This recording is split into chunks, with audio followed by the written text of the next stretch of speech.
So it's the day before New Year's Eve, and a few days before we begin the winter retreat.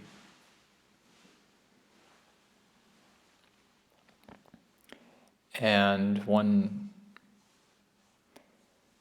subject that comes naturally to mind on both those occasions is just the topic of adhitan, resolution.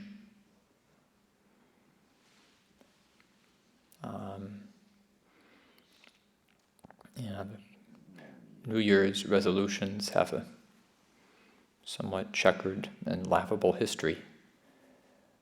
But at the same time, if we reflect on what really shapes our lives, it's the adhitans we make. Whether,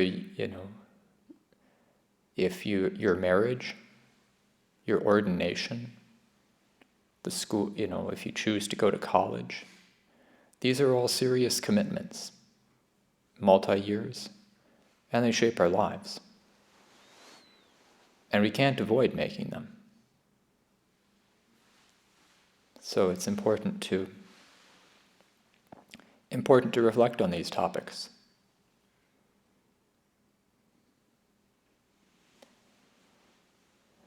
And I thought just to start more with the Buddha's perspective on the importance of action. I've read much of the discussion in Ajahn Jeff's book, Skill and Questions, and I found it quite illuminating.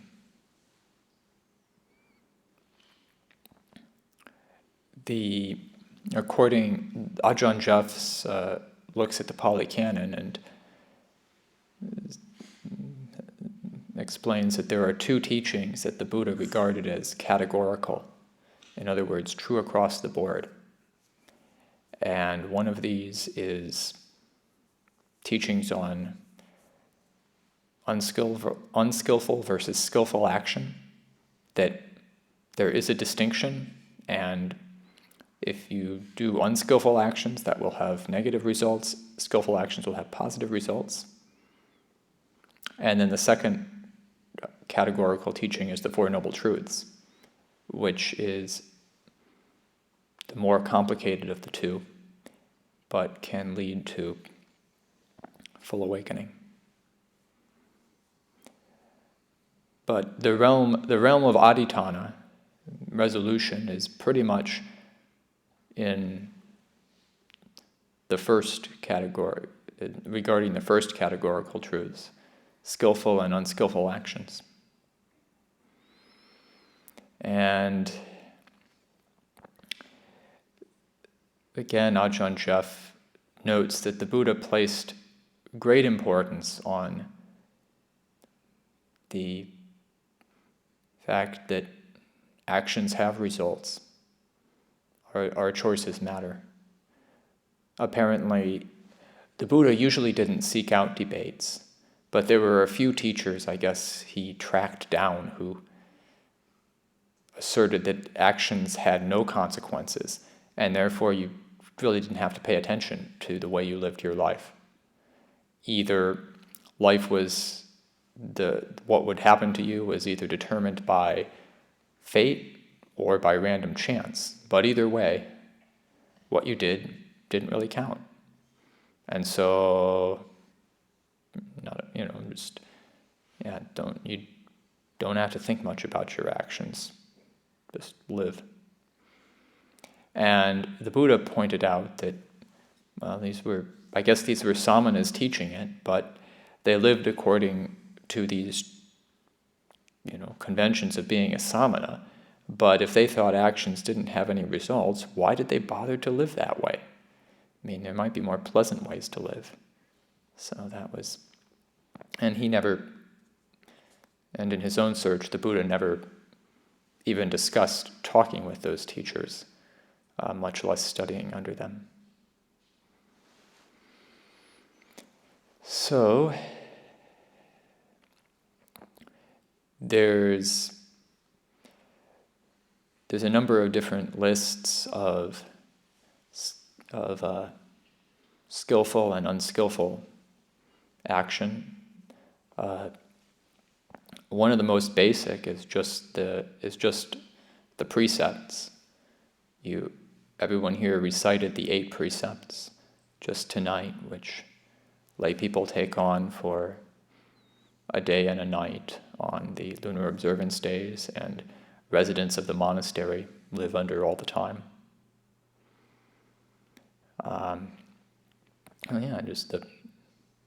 And the regular 5 light precepts are a subset of those. Not to take the life of any living creature, not to take what is not given, not to engage in sexual misconduct, not to engage in false or harmful speech, the strict precept being on false speech, and not to take intoxicating drink or drugs, which prevent heedfulness.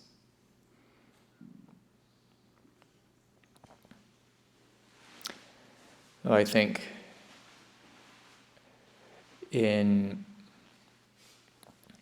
there's a sutta where the Buddha speaks about these precepts taking on these precepts is a gift to the world. When you undertake the precept not to take the life of any living being, then that is giving safety, freedom from fear to innumerable beings. And again, according to the way and that in turn has a result, and that is that one realizes some measure of that safety oneself. Similarly with the other 4 precepts. When we refrain from doing those things, we become trustworthy, and we don't cause harm to others, and you can, and our lives start to become ordered, praiseworthy.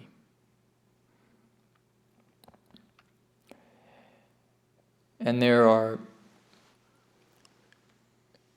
a more refined list, more extensive, which is the 10 kinds of wholesome and the 10 courses of skillful and unskillful karma. So the 10 are, the skillful version is to refrain from taking the life of any living creature, to refrain from taking what is not given, to refrain from sexual misconduct. These are the three bodily types of wholesome karma, wholesome action. The 4 verbal are to refrain from lying, to refrain from divisive speech, to refrain from harsh speech, to refrain from idle chatter. And then the 3 mental aspects are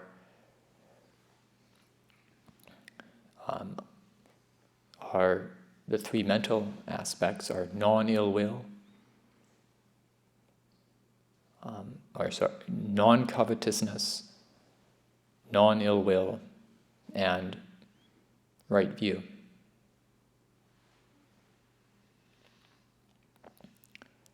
So we can also contemplate these.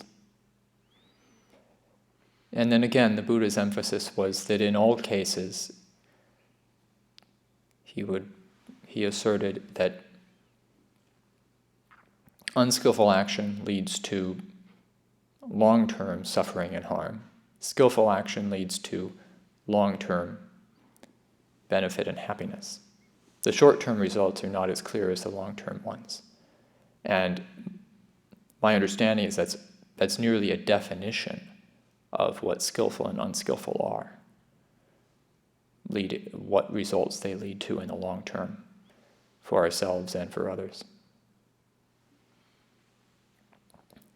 Now, during a retreat like this, we have the opportunity to cultivate more subtle qualities of the mind. But still, they can be split into wholesome and unwholesome. And so, for example, a list of the more subtle qualities is what are the qualities that the Buddha taught to his foster mother after she ordained as a bhikkhuni. So that list, he actually gave her this teaching about how to recognize what is and isn't Dhamma. So again, going with, as usual, the negative version comes first, and I'll go to the second positive version. Go to me, the qualities of which you may know. These qualities lead to dispassion, not to passion, to being unfettered, not to being fettered, to shedding, not to accumulating, to modesty, not to self-aggrandizement, to contentment, not to discontent, to seclusion, not to entanglement, to aroused energy and not to laziness, to being easy to support and not being difficult to support.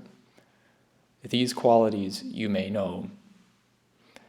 Of these qualities you may know, this is the Dhamma, this is the Vinaya, this is the teacher's instruction. And so those 8 qualities are much more subtle aspects of the mind than what one is working with on the level of precepts.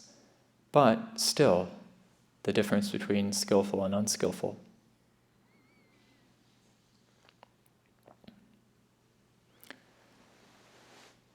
So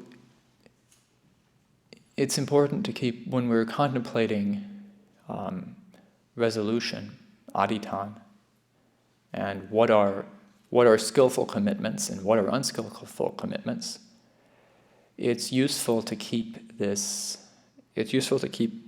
perspectives of cause and effect in mind. One thing that I notice about unskillful resolutions is that oftentimes what happens is people imagine what they want to be. And then they commit to being that in the future. But that doesn't really take into account cause and effect. There are some things that you can will yourself to be.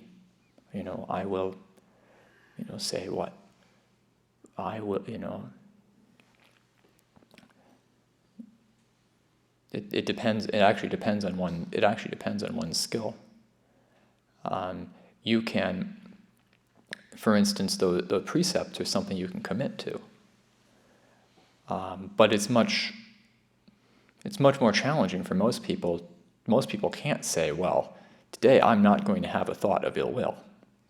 That's not how my mind works. So in order to make skillful resolutions, one has to understand the patterns of cause and effect in one's own living situation. And what you want to do is you want to find the places where a relatively small change in your actions, one that you can commit to and keep, will have a large change in outcome. This is, given that our lives and our minds are quite complicated nonlinear systems, it's possible it's possible to do this.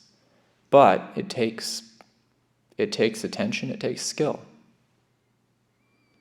And what one doesn't want to do is try to commit to results that without having any concept as to how the results can be brought about.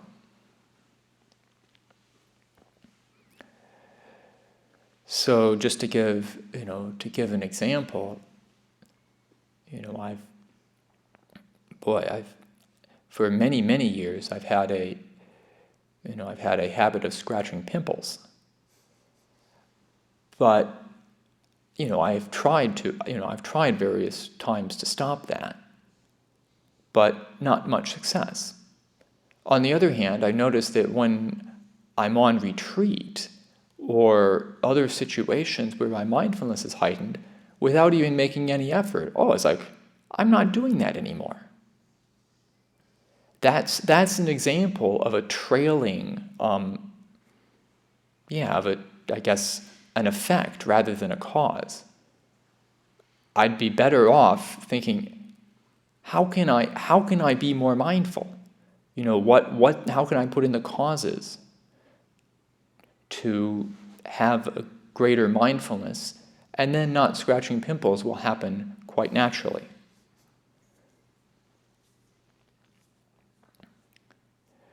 On the other hand,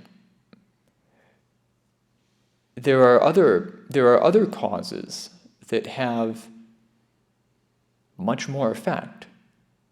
For instance, I have the capacity to get very absorbed in books. And so if I pick up a book, I can read it, especially, at the monastery, there's not so much to do. So sometimes I can pick up one book and it's like, okay, it's like 2.5 hours later I put that book down. And that's, especially if one's on retreat, or that's a big chunk of time. And there's not a lot of, and that's a decision one wants to make. That's a decision one wants to make ahead of time. You can, or other things, like when I was a layperson,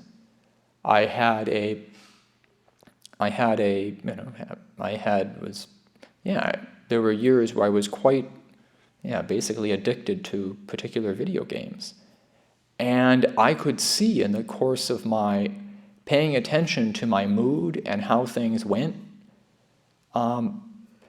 if I was playing video games as much as, for hours, it scuttled a lot of my life. I was much less happy those times when I compared when I wasn't. And the cause was always that way.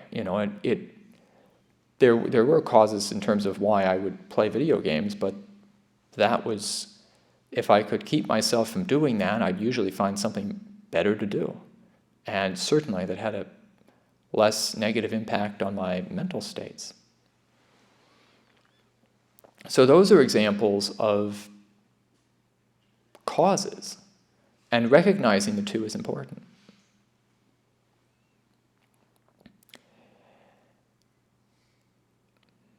And then one has to investigate, what is it? How does one apply effort skillfully to this situation? And I could see, for instance, with the video games, I could see that, I could see that it was really having, really taking my mind in directions I didn't want it to go. And I can remember one year, I can remember there was a year where I, resolved, not to play video games alone that year. I put that caveat in because there were basically one friend who I rarely saw, but who would definitely want to play video games with me. And that was okay. That seemed quite different. And I think I was able to keep that for about somewhere between 2 and 4 months. I can't remember exactly. It was helpful, but that was a biggie, and I did end up breaking that after 2 or 4 months. Reflecting on it later, what I realized is that for something like that, you actually want to put in some more consequences. I might have, what would have been helpful, I think, is if I had found a friend, and there were a couple possibilities, and I just didn't think of this at the time. And just every time, I call said friend every 2 weeks or so just to chat, and then I just mention, oh yeah, I didn't play any video games this 2 weeks. And then, after have the momentum there for a while, and then, do I really want to admit that I slipped on that, or make it that and also the other thing is just to be able to, if the friend was supportive, to be able to call and say, look, I'm really in a bad mood. I'm, awfully close to playing video games, but, I thought it'd be better to call you instead. So that's skillful, and that's often what we need to do if we want to abandon something like that. There was a story in a book that I read where someone, quitting smoking is really, really tough. And one thing is first you have to actually really see the drawbacks of what you're doing, and actually get a good chunk of your mind behind what you want, the benefits of either not playing video games or not smoking or not picking up random books to read. You have to understand, I get quite a bit of the mind behind it. But then this particular person, smoking is really hard from what I hear. I've never smoked. But he said, I really want to do this. And, you can think, well, I'd like to see my, I'd like to, see my grandkids through, say, through, another 7 years or however much longer it is that one lives not smoking. And I guess, and again, one story about just the importance of understanding the consequences that relates to smoking was that my grandmother was a smoker. And she must have smoked at least 4 decades. And I remember we kids would always, we'd hide her cigarettes and do other things to her because we didn't think smoking was a good idea. And I think she appreciated our efforts, but she didn't stop smoking. But what happened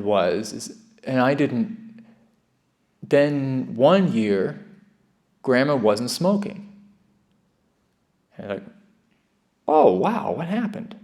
And we asked our parents later, and apparently, the story had always been that Grandma was okay with dying early because she didn't want to be a burden to others.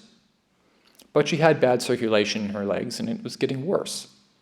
And then I guess her doctor told her, look, if you don't stop smoking, we're going to have to amputate your legs in a couple of years. And she didn't want to be a burden to other people. And so imagining herself with amputated legs was totally unacceptable. So she figured out what she needed to do to quit smoking. So that's an example of how, you understand the consequences and you have a lot of motivation. But then the other story, the author of this book, The Pathfinder, he was also hooked on cigarettes, but he did to set up consequences for himself. He wanted to quit. So he wrote out a $1,000 check to the re-election campaign of a senator he did not like at all. And he sent the check to one of his friends who he trusted, and basically, he couldn't fake out, and said, okay, you call me up every week and ask me if I've smoked. And if I start smoking, you send that check off to the senator. And so that worked. He was willing to go that far. So this is examples of the kind of skill that it can take if you really want. And I mean, smoking is really harmful, and it could be worth that. Most of the time, we're dealing with much more subtle things. And so, you don't need to use big consequences like that. In fact, it'd be inappropriate. But it is helpful to have a bag of tricks. And so one thing is like at the monastery, after we've lived here a while, many of us realize that we can do without breakfast, okay, but breakfast is still nice. So oftentimes I'll just, I'll use, if I want to change something, I'll use breakfast as a way. Okay, well, if I break this one day, that's okay, but I just won't eat breakfast the next day. Then I can, that just gets the mindfulness going. That's what I end up doing with that example of reading. I recognized, it's not that it's a problem with reading, but you want to make a choice. Does this seem to be worth looking at? Sometimes it is, sometimes it isn't. So to force myself to make that choice, I just said, well, okay, I can read, but I'm not going to open that book until I walk out of the room with it. So I have to actually move somewhere in order to read it. And if I forget, and it's an easy thing to forget, then I'll just skip breakfast the next day. And that particular time, that ended up working. And now I'm better at not reading random books, even though I've set down those consequences now. Another example of sort of a just fun one to play with in terms of watching desire is that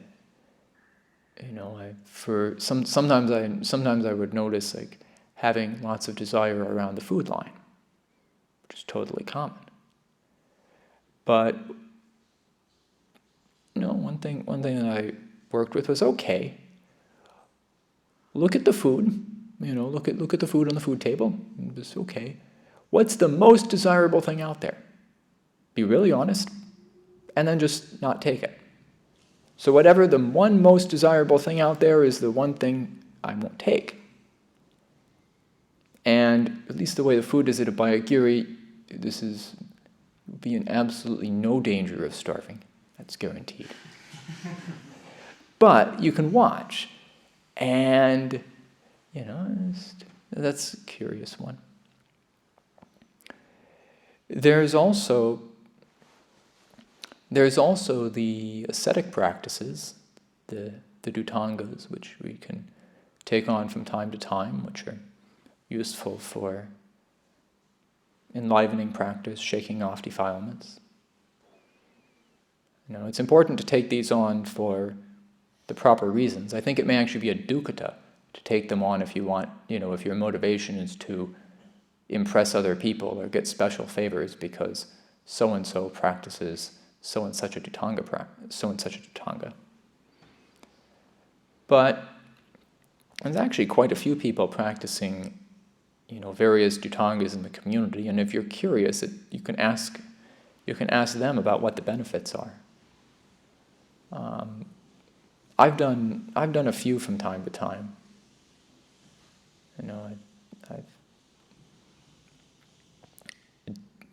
Dokpa, eating only what one gets on alms round,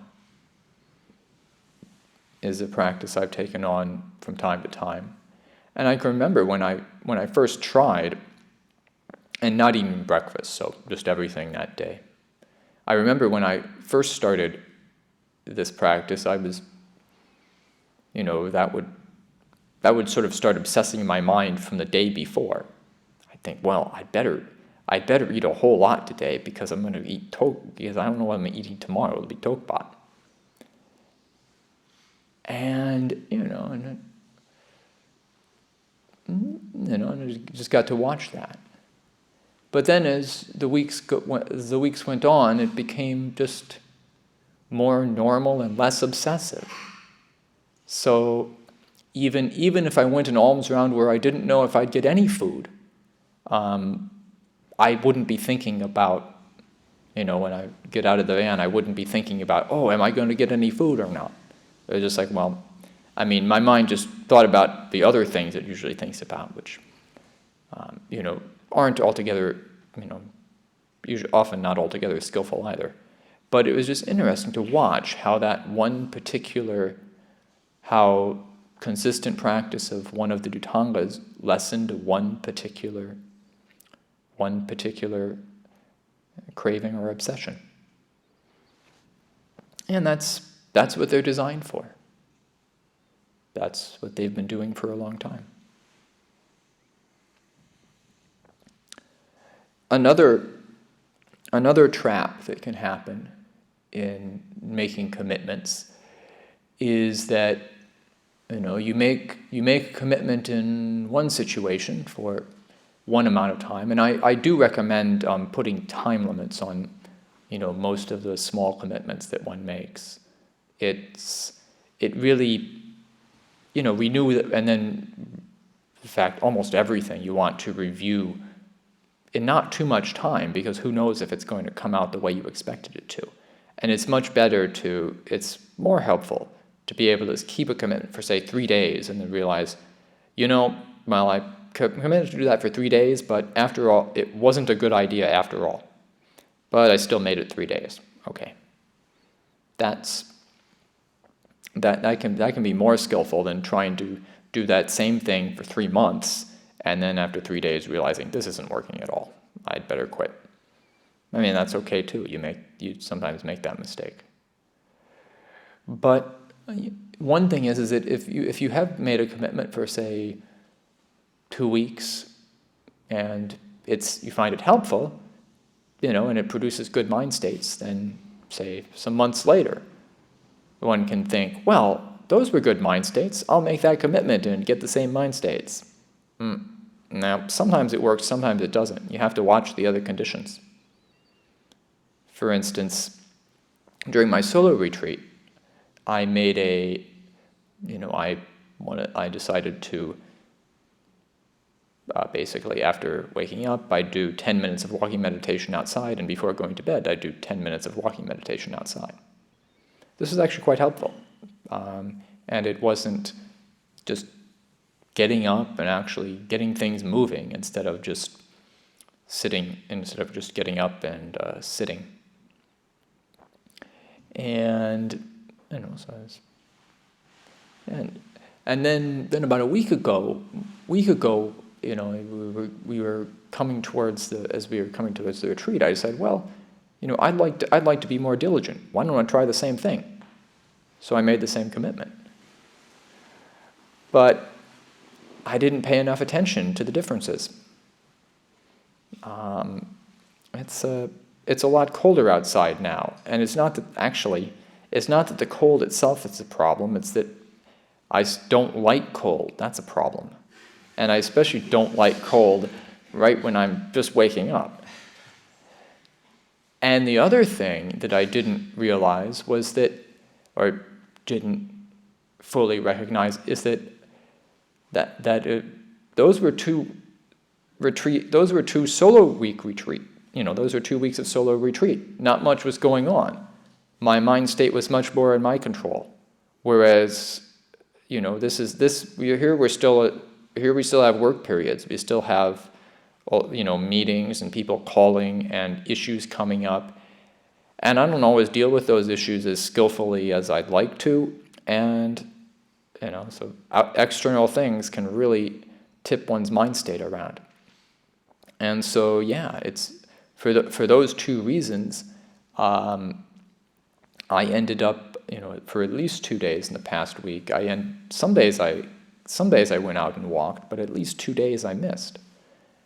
And one of the things that one notices about the mind is that it's actually pretty frustrating, because if you've made a commitment to, okay, the next thing I'm going to do is to, get up and do my stretches and then go outside and walk, well, you think, well, I'm just going to sleep. That's what I'll do. Whereas if the commitment is to something, if you're committed to something that seems, not as bad, just get up, do my stretches, do sitting meditation and some chanting, you're actually more likely to, I find myself that I'm more likely to actually get up and just sit. So at least that's how I find my mind. It's frustrating, but it means that, it shouldn't be that way, but that's actually not a very helpful way to think about it. It's just, okay, this is the mind that I've got. Maybe someday I'll train it so it's different, but right now it's like this. And so so overshooting commitments not only means that you might not, at least I might not keep commitments, it might mean that I actually behave less skillfully than if they weren't in place. So, it's a useful warning.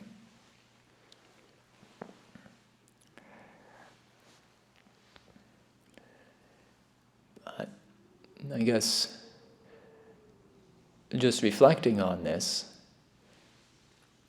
these are just some examples and reflections about how making and keeping commitments is a real skill. I've learned a great deal from it over the decades, and still have a lot more to learn. But it can't, but like learning any skill, there can be, one can engage the mind with it.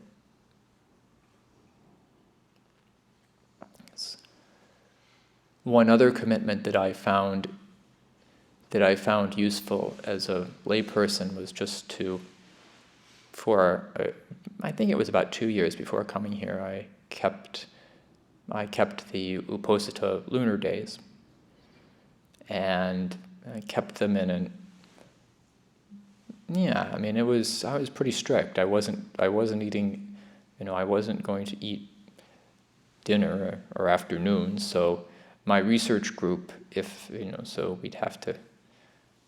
my research group usually ate lunch together, and so if that lunch, I would have to make sure to either they were going to eat early enough or I'd eat earlier than they did. And then occasionally we would have dinners. And I remember one dinner where I said, well, John, I can't come to that dinner because I'm not eating dinner that day. And he said, well, you can come. And he said, well, come anyway, just have tea. So that's what happened. It was just, okay. And that's one of the things where a commitment really has teeth, really helps, is that, if you make a commitment and then keep it, and then it's not, even if it's not pleasant. I can, there is, do the practice, watch the mind, was the way I put this to myself a while back. The idea that, okay, there are these conditions. I've at a research group dinner and I'm just drinking tea, and it's not going to be pleasant, and it doesn't have to be. I can learn something from this. That's where that's where learning can happen.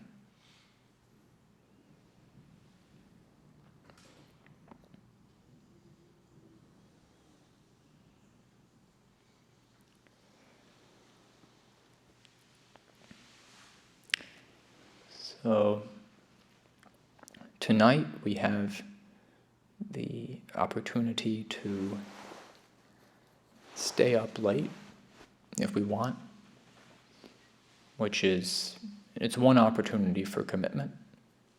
On the other hand, we'll also be staying up late tomorrow night. So, and we're settling into the retreat, so it may or may not be a good night to commit to staying up late. But this is exactly part of the skills that we're developing. So I offer this for your reflection.